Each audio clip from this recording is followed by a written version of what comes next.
Saving your money up to roam the world when you graduate. But don't forget, baby, school always comes first, before the resort. I know. Yeah, they wouldn't even have the resort if it hadn't been for their dad. But perversely, they wouldn't be in danger of losing it now for the same reason. Back in the day, Richard Kincaid, sole proprietor of the then very small Cedar Ridge resort, had taken advantage of a sweet, innocent 18-year-old Carrie on a business trip to Jackson Hole, and when the stick had turned blue, he'd made himself scarce. They'd later learned he'd had a good reason for that. The man already had a family. This hadn't stopped him from spawning a total of 5 children, though, to whom he'd left his Cedar Ridge resort when he'd run off on all of them, but not before secretly mortgaging it to its eyeballs. He wasn't exactly a role model. Hud and Jacob had been left to raise themselves and their mom, who'd started exhibiting erratic behavior early on, like forgetting to make sure the boys ate and went to school. Then things had fallen apart so completely that Carrie, Jacob, and he had come to Cedar Ridge for help from Shar, Aiden, and Gray's mom. At 12, Hud had thought he'd known everything he needed to know, and what he'd known was that he, Jacob, and Carrie were a tight unit of 3 that nothing could break. But Carrie had needed to go into a care facility, and Shar had gladly taken them in.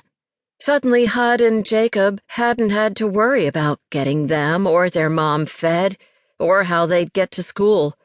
Shar worried about all of that for them, mothering the hell out of them while she was at it.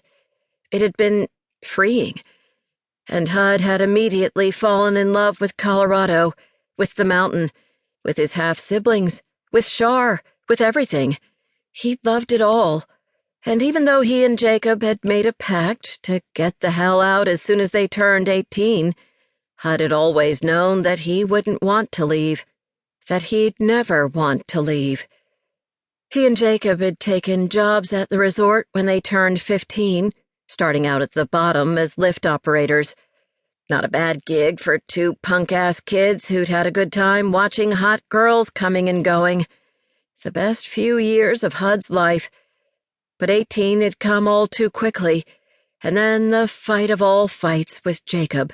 "Don't forget to get home in time for supper," his mom said, bringing him back to the here and now. "I'm cooking up something special." She'd never cooked. For as far back as Hud could remember, he and Jacob had put together whatever meals they'd eaten.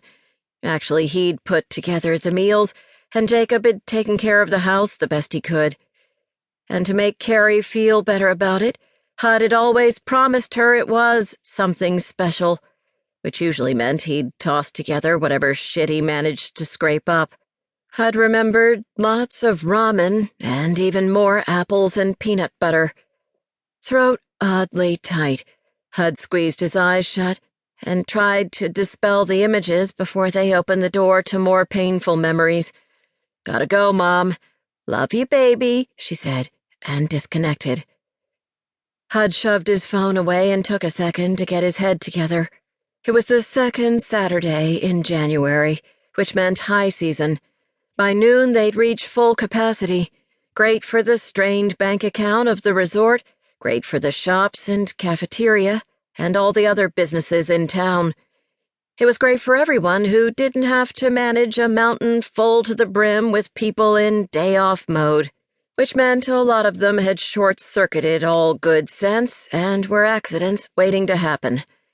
It was the reason that ski patrol was the biggest division on the mountain and the highest staffed, and that staff all had to be highly trained for, well, anything. It was a high-stress job, but one Hud wouldn't trade for anything. Maybe once upon a time he'd dreamed of traveling the world, but that hadn't happened. He was happy here. He got to be on the mountain, and between that and being a cop 10 shifts a month, he made enough that he was able to keep his mom in a place that was good to her and safe. He also got to be with his crazy-ass siblings. All except for one, anyway. He was thinking about that, about Jacob, when he caught the flash of a